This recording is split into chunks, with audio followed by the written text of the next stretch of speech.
Hermanos, aunque hoy vamos a comenzar una serie acerca de las 7 iglesias de Apocalipsis y de aplicar sus enseñanzas a nuestras vidas, tanto en lo individual como iglesia, debo decir que sin un entendimiento básico del primer capítulo de Apocalipsis, les digo con toda sinceridad, no es posible realmente entender todo el libro de Apocalipsis. Para mí es crucial.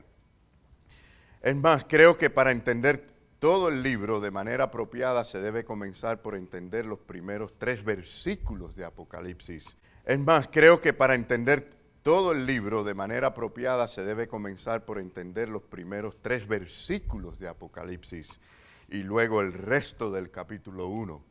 De lo contrario tendríamos una interpretación inadecuada. Y debido a esa importancia, debido a, como yo considero esto de prioritario, es decir, en cuanto al primer capítulo, yo quisiera comenzar realmente con una introducción a este capítulo, primer capítulo. Es decir, vamos a hablar acerca de las 7 iglesias, pero vamos a tener que dejarlo para el próximo domingo y entrar directamente a cada una de ellas. Pero por hoy queremos hacer o exponer bíblicamente lo primero que Juan estaba tratando de decir en el primer capítulo y de decirle a las 7 iglesias principales de aquellos días. De manera que ellos estuvieran preparados. Luego, cuando analicemos las 7 iglesias, quizás la parte que más nos queremos escuchar y nos ponemos ansiosos en oír, pero vamos a notar, hermanos, que hay una aplicación para todas las iglesias de todas las épocas, incluyéndonos a nosotros. Pero sí, mientras permíteme comenzar con algunas cosas básicas del capítulo 1 de Apocalipsis. Les pido que, si pueden, tomen nota porque son cosas importantes. Y por cierto, lamentablemente han eliminado prácticamente todos los libros con estas interpretaciones que yo considero bíblicas. Las han eliminado ya prácticamente de todos lados porque no es la popular, no es la manera popular que se está viendo hoy en día. Pero noten, hermanos, que lo primero que Juan trata de decir o de decirle a las iglesias es que los acontecimientos que están por acontecer o que van a acontecer no están a miles de años de distancia, sino que ellos tendrían que experimentar grandes pruebas, grandes persecuciones y que sería pronto. Y la mejor manera de esto, la mejor manera era de preparar a la iglesia para esto.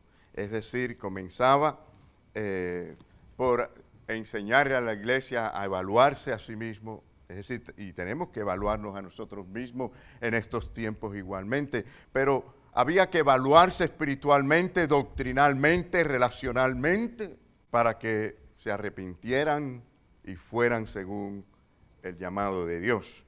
Así que, hermanos, les invito a venir conmigo al primer capítulo y, por supuesto, no vamos a desglosar el primer capítulo, solo una introducción y vamos a mirar, por ejemplo, ahora el primer versículo. En Apocalipsis 1:1 dice la palabra de Dios, la revelación de Jesucristo que Dios le dio para manifestar a sus siervos las cosas que deben suceder, ¿cuándo? Pronto. Y noten cómo les dice que son cosas que deben suceder pronto. Y lo triste de la interpretación futurista, la cual yo enseñé por mucho tiempo, y la cual se ha convertido en una interpretación extremadamente popular en estos tiempos, es que aquellas cosas que son simbólicas las toman literalmente. Y estas cosas, o sea, como la que acabamos de leer ahora, que es literal, lo toman simbólicamente. Ahora, ¿qué importancia tendría para aquellas iglesias toda esta urgencia? ¿Qué importancia tendría si realmente nada de lo que se iba a revelar les iba a suceder? ¿Qué importancia entonces tendría? Así que Juan les dice a ellos las cosas que deben suceder pronto. Y la palabra traducida pronto se presenta aquí como una explicación misma de su escrito. ¿Por qué Juan les escribe? Porque son cosas que han de suceder pronto, pronto. Y solo 2 versículos después vuelve a exponer la urgencia de las cosas que han de acontecer. ¿Qué les parece? Miren el versículo 3, la segunda parte dice, porque el tiempo está cerca. Ahora vamos a mirar un momento, porque Juan utiliza 2 términos cuando habla de su expectativa temporal.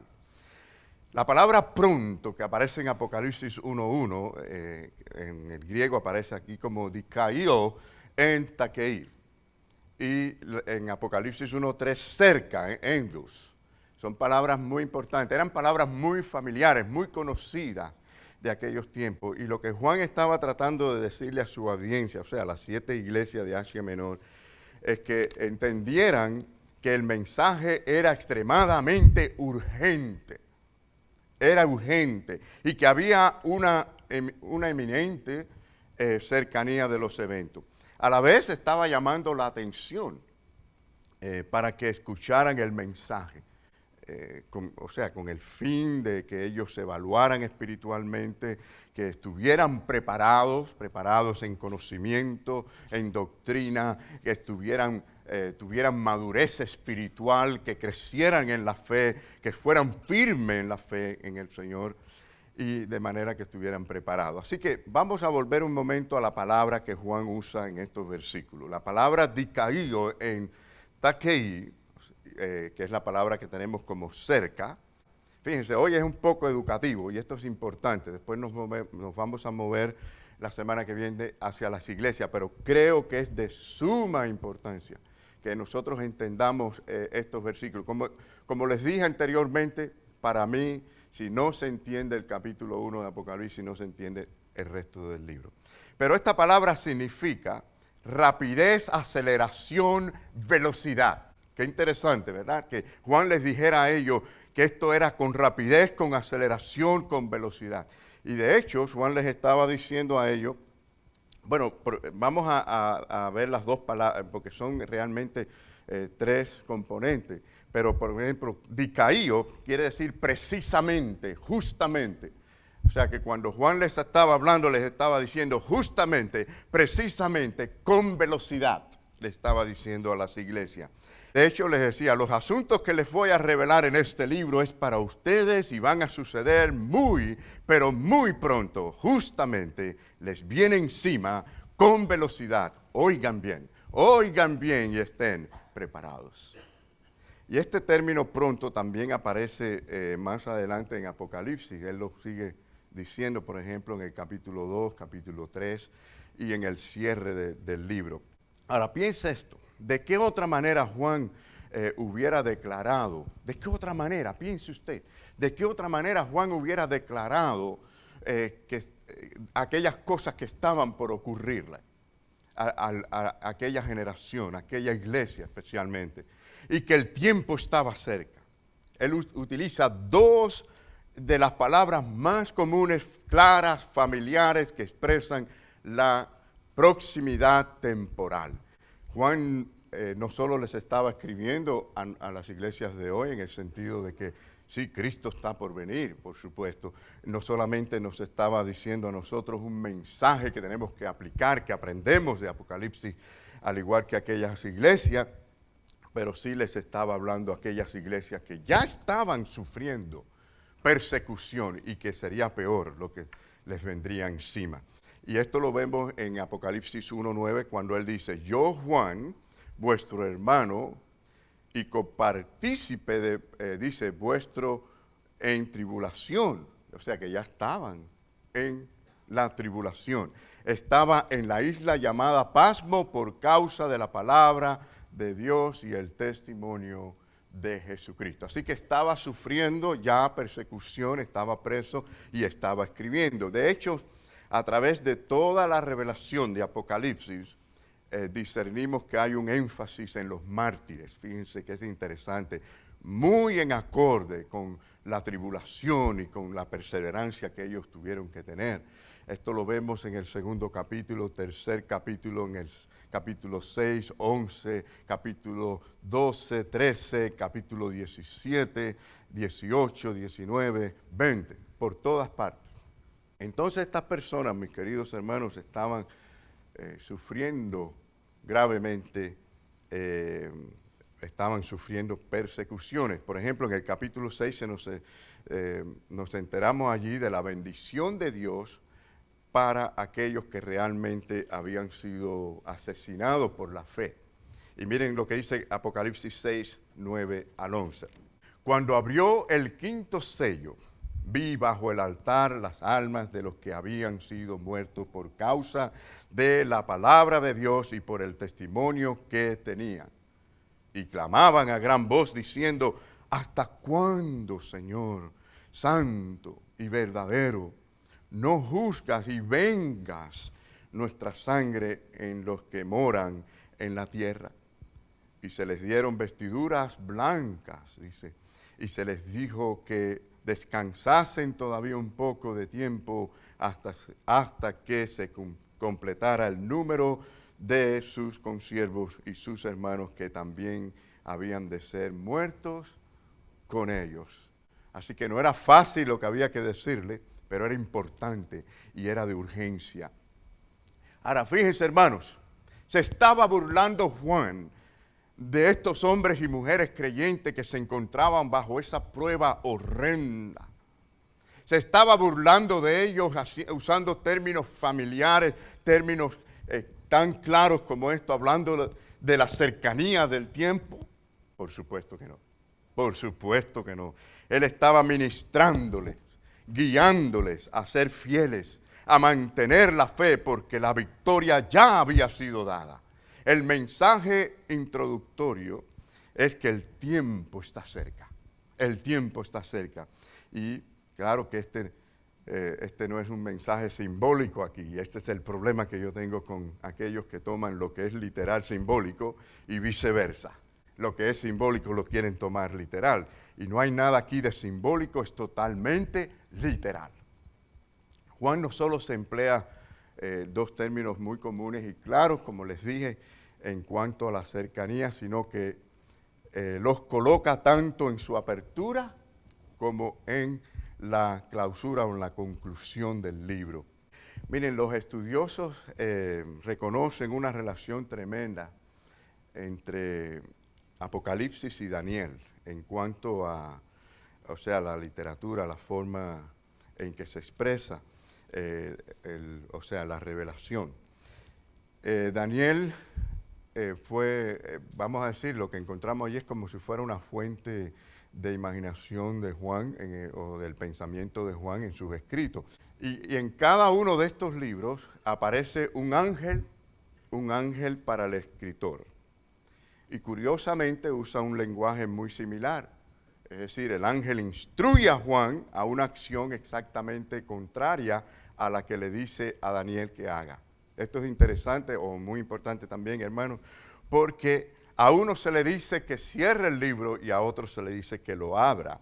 Noten aquí esta similitud del mandamiento, pero con acciones históricamente opuestas. En Daniel 12:4, pero tú, Daniel, cierra las palabras y sella el libro hasta el tiempo del fin. Porque esta revelación que tenía Daniel era para ese tiempo. Y entonces le dice, ahora tienes que cerrar el libro, porque todavía el tiempo no ha llegado. Y luego en Apocalipsis 22:10 le dice a Juan, o me dijo, dice Juan, no selles las palabras de la profecía de este libro, porque el tiempo está, ¿qué? El tiempo está cerca. Y hermanos, se trataba realmente del fin o sea, vamos a decir de un sentido así figurado, el divorcio con Israel. Se trataba del fin del pueblo Israel como pueblo escogido.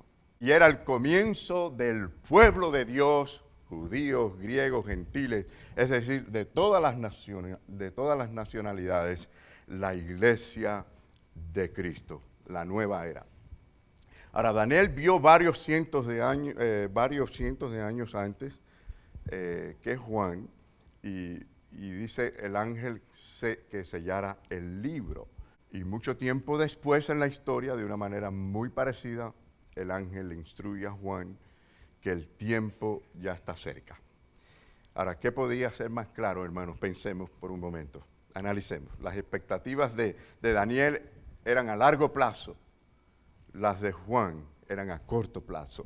Juan no estaba escribiendo sobre acontecimientos que ocurrirían en 2000 o 3000 años. Y este es el problema, por qué todas estas interpretaciones futuristas, si ustedes las analizan, como yo las he analizado, cada 50 años tienen que hacer nuevas versiones, o cada 25 años, nuevas versiones, nunca están al día, porque no encajan en el contexto histórico para lo cual se escribió. Es tremendo eso, hermano, cuando ustedes lo analizan. Y es más, déjenme decirles que las personas serias que han hecho debates entre futuristas y preteristas, los futuristas no han tenido respuesta a casi ninguna de las preguntas. Es muy ambiguo, dejan más preguntas que respuestas, y créanme, esta es la razón por qué yo abandoné totalmente el sistema futurista al estudiarlo. Juan le estaba escribiendo a una iglesia que estaba por pasar una horrenda tribulación. Era un mensaje primeramente para ellos la necesitaban. Sería una burla para aquellas personas decirle esto solamente es para ustedes hasta el capítulo 4, de aquí en adelante no tiene sentido.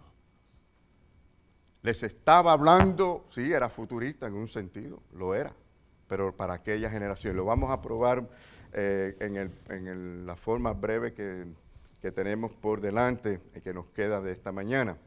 Pero fíjense que, hermanos, nuestra comprensión de la idea en cuanto a Apocalipsis es simplemente preterista, no futurista. Y el enfoque preterista a la revelación enseña que Juan estaba profetizando el futuro, o sea, de los acontecimientos para aquel tiempo.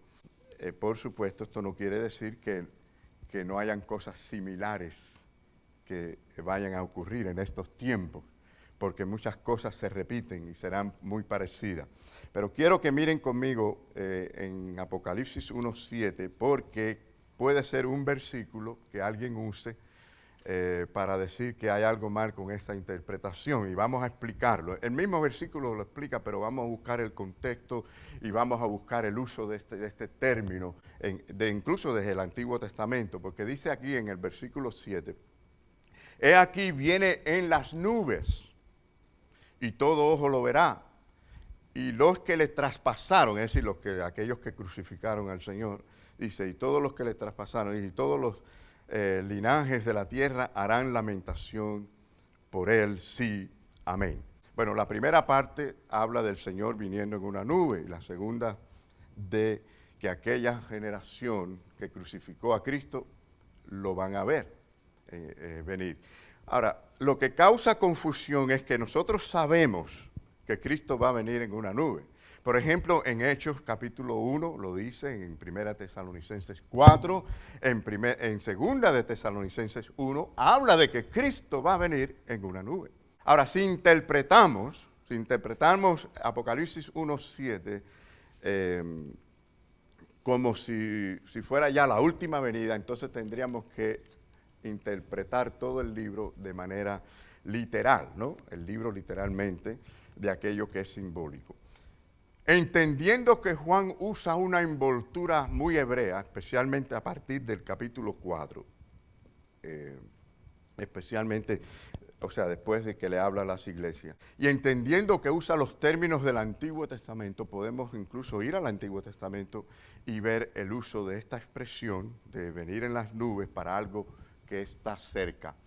Algo que también vamos a mirar en las propias palabras de Jesucristo, como habló de él venir en las nubes, para algo que también estaba cerca.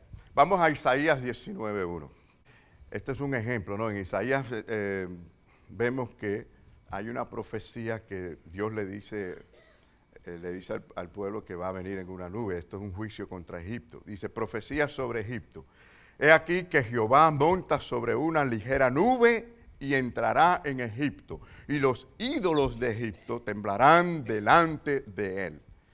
Y desfallecerá el corazón de los egipcios dentro de ellos. Así que se aplica claramente a Egipto, ¿no?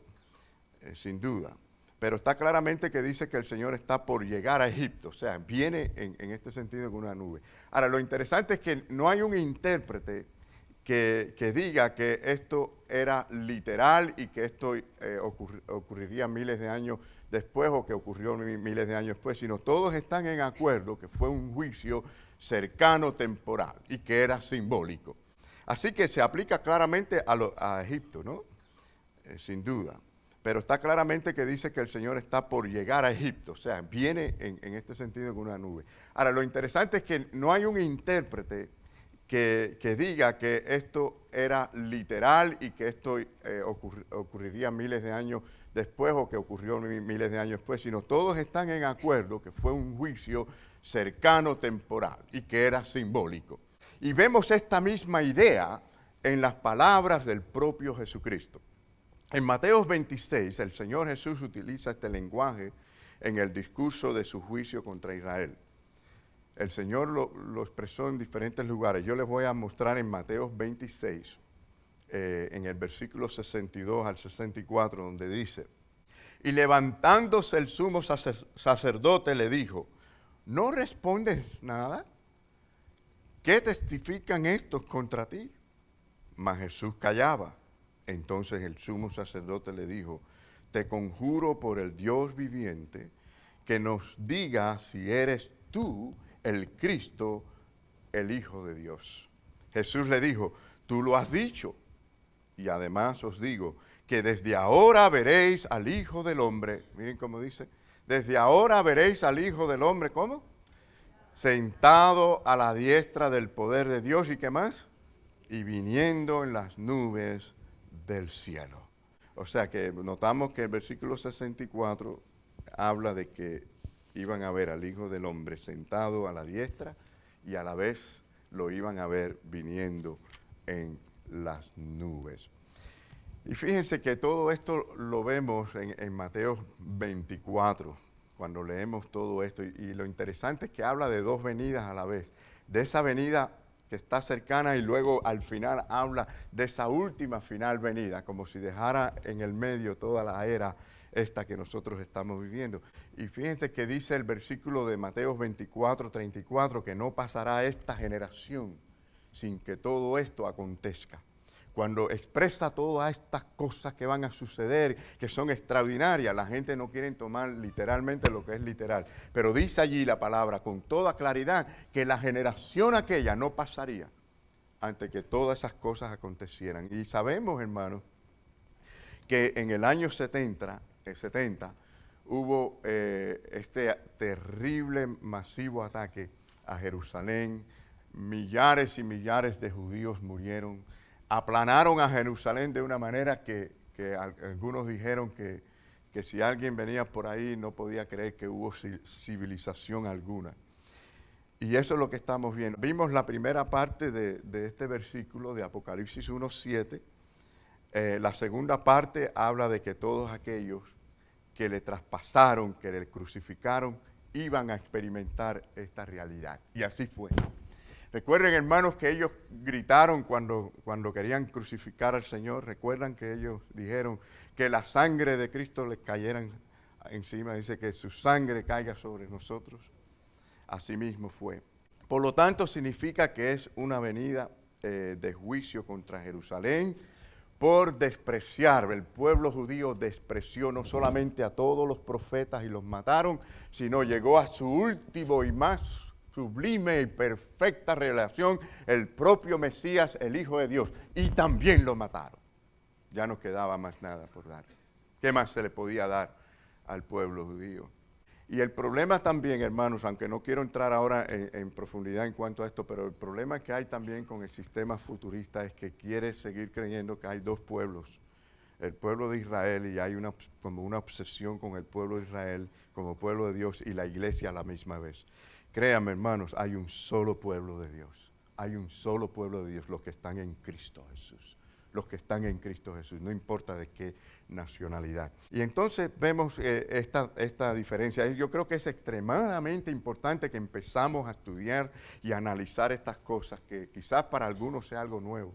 Por lo menos para mí lo fue en una ocasión y mire, yo les voy a confesar, fue tan chocante que yo mismo lo repudié, este concepto, y me fajé contra esto y todo lo demás. Pero si lo hacemos con oración y lo analizamos, nos damos cuenta que esta es la verdad, que ha sido sencilla, que usted no necesita leerse un libro, aprenderse un libro para entender Apocalipsis, y cómo cada parte de lo que Juan va describiendo encaja tan perfectamente con lo que ocurrió históricamente.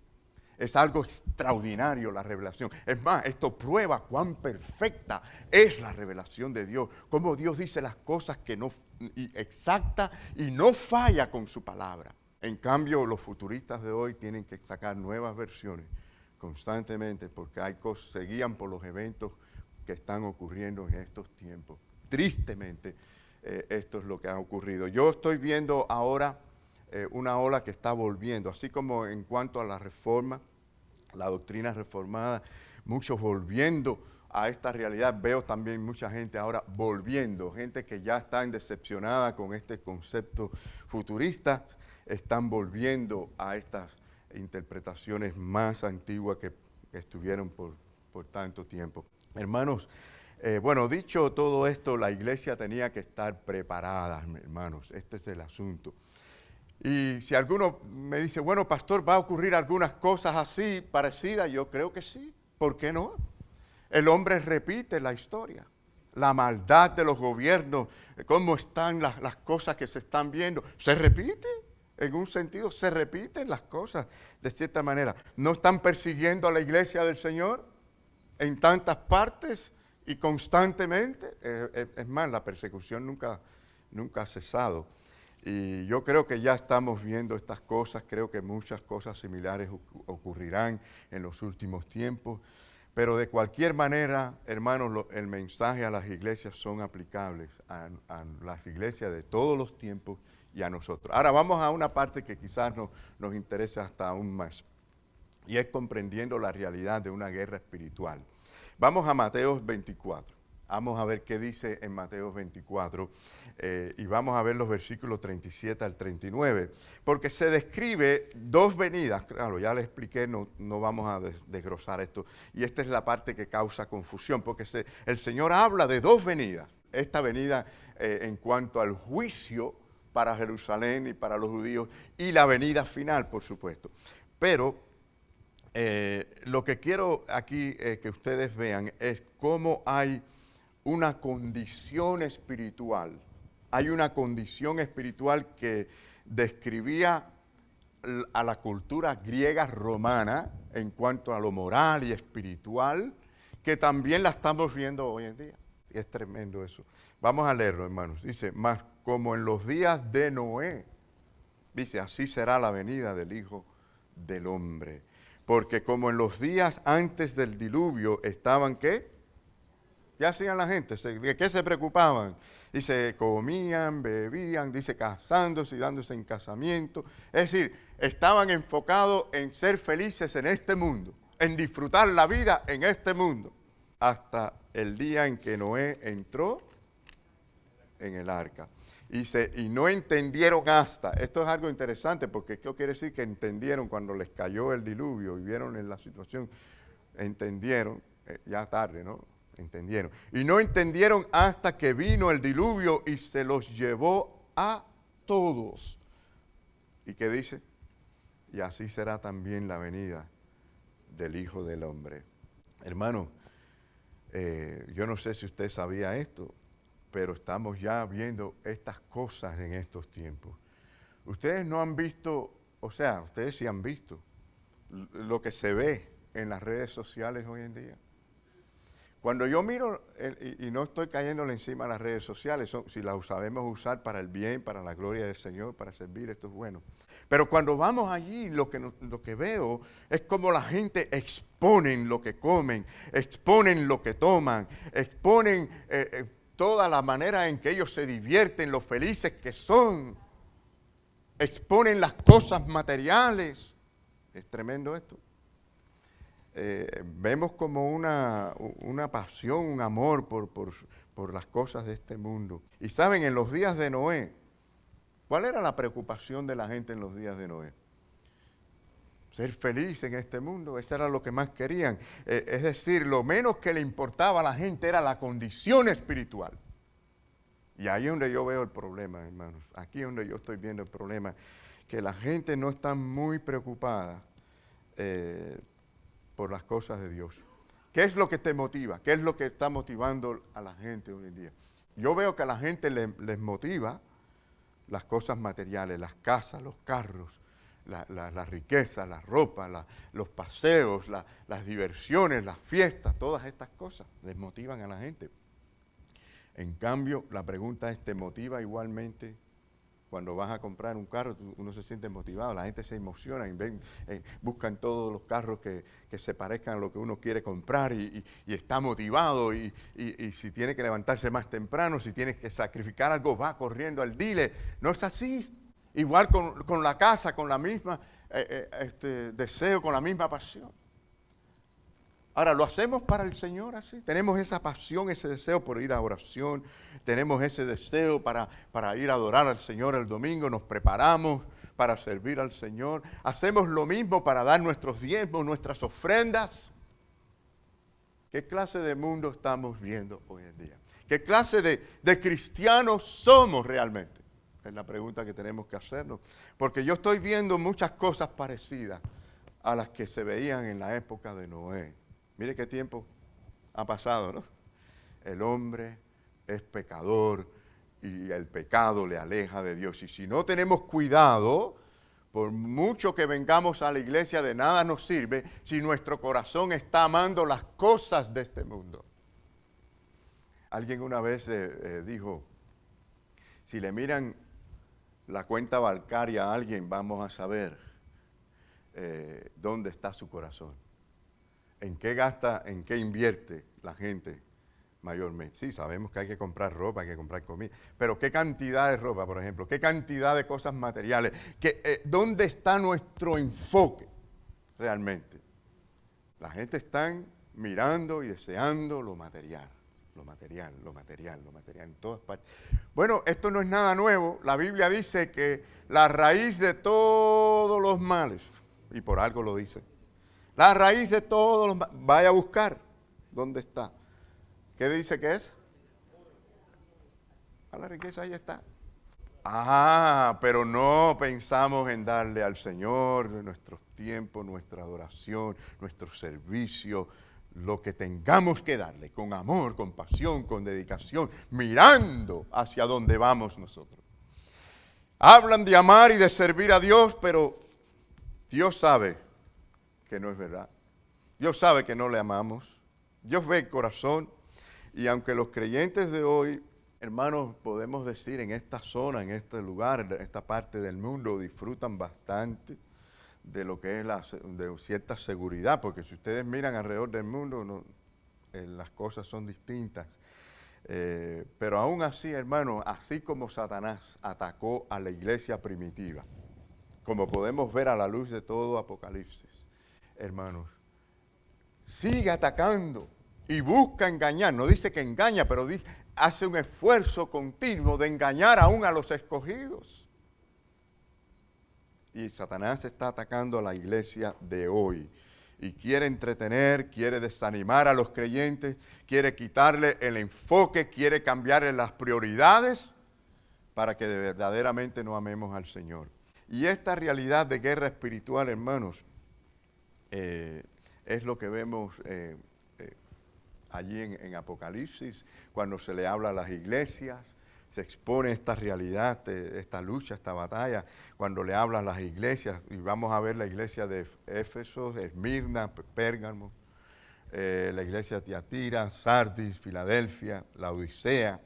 Estas eran iglesias históricas, aunque algunos también han querido, de tanto que quieren poner todo simbólico, hasta decir que no eran iglesias históricas, que es representativo de todas las iglesias de todos los tiempos. Bueno, claro que en todos los tiempos vamos a mirar las condiciones que habían allí y podemos aplicarlas a nosotros. ¿Cuál es la parte que nos toca en las enseñanzas que se exponen allí a esas iglesias? Cada una de ellas tiene una característica única, a las cuales el Señor les hace referencia. ¿Qué es lo que le dijo el Señor a estas iglesias? Bueno, 5 de las cartas contienen advertencias y las otras 2 no. Las iglesias de Esmirna y Filadelfia aparentemente no necesitan o no necesitaban advertencias, pero las otras 5 sí, y muy urgente. Y muy urgente. También existe una progresión en dichas advertencias. La segunda advertencia es más severa que la primera y así sucesivamente. La última de ellas va dirigida a una iglesia apóstata. ¿Qué les parece? ¿Hay iglesias apóstatas hoy en día o no? Estamos rodeados de todo tipo de falsas doctrinas y enseñanzas. Y todas las iglesias, interesante, cuando leemos esto, todas las iglesias empezaron con muy buenas intenciones. Pero hermano, un declive, una desviación, una caída espiritual puede apartar a la persona. Cuidado. Por eso la Biblia dice, el que cree estar firme, ¿cómo dice?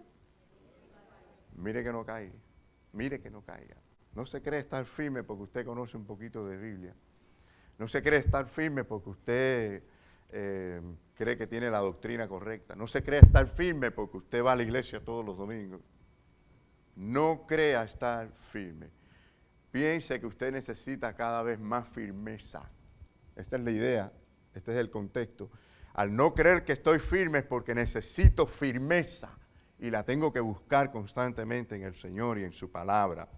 Ahora, quiero decirle algo para ya cerrar aquí, porque vamos a comenzar, que es la parte que más yo sé que nos va a gustar, ¿no? La parte de hablar de las iglesias. Pero quiero terminar, hermanos, con decirle que cuando el Señor hace estas advertencias a las iglesias, nunca les instruyes a ellos, a las iglesias, a comprometerse en lo que llaman hoy en día estas guerras territoriales. O sea que la solución para las iglesias vemos que no tiene nada que ver con estas estrategias que los grupos carismáticos han expuesto en estos tiempos. No les dicen que salgan a reprender a Satanás o a los demonios, ni les alecciona para que reclamen la victoria e inicien una confrontación con los poderes de las tinieblas. ¿Saben cuál es la instrucción? ¿Saben cuál es el método? Bien sencillo, oír la palabra y obedecerla. ¿Puede haber algo más difícil que eso? Pero los hombres quieren hacer otras cosas. ¿Y saben algo? A Satanás lo que le gusta es que la gente piense más en él que en Jesucristo. Y que usted vea demonios en todos lados y que piensen en que hay que reprender aquí, hay que reprender y se pase toda la vida fajado con los demonios. Mire, no hay cosa más hermosa que estar siempre caminando con el Señor. Bien sencillo, oír la palabra y obedecerla. ¿Puede haber algo más difícil que eso? Pero los hombres quieren hacer otras cosas. ¿Y saben algo? A Satanás lo que le gusta es que la gente piense más en él que en Jesucristo. Y que usted vea demonios en todos lados y que piensen en que hay que reprender aquí, hay que reprender y se pase toda la vida fajado con los demonios.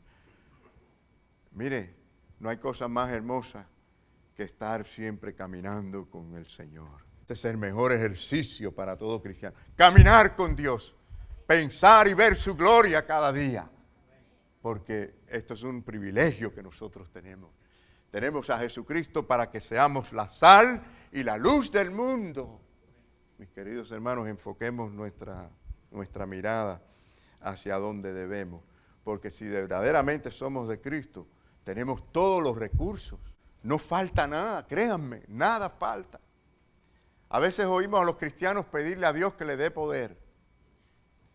Fíjense que hay un himno en el himnario que yo no lo quiero cantar nunca. Hay que analizar a veces hasta en los propios himnarios, los himnos, que le dice a Dios, dame poder, dame poder. Espérese un momento. El Señor ya nos dio poder. y recibiréis, ¿qué dijo? Poder. Cuando venga o sea, si hay Espíritu Santo, hay poder. Y algunos piden, Señor, dame amor, dame amor. Bueno, únicamente que usted no tenga a Cristo en su corazón. Porque el Señor dice en Romanos, capítulo 5, que su amor fue derramado en vuestros corazones. Está allí lleno. Porque es un paquete, es un fruto, no dice frutos en plural, es un fruto, el fruto del Espíritu Santo. Amor, gozo, paz, paciencia, benignidad, bondad, fe, mansedumbre, templanza.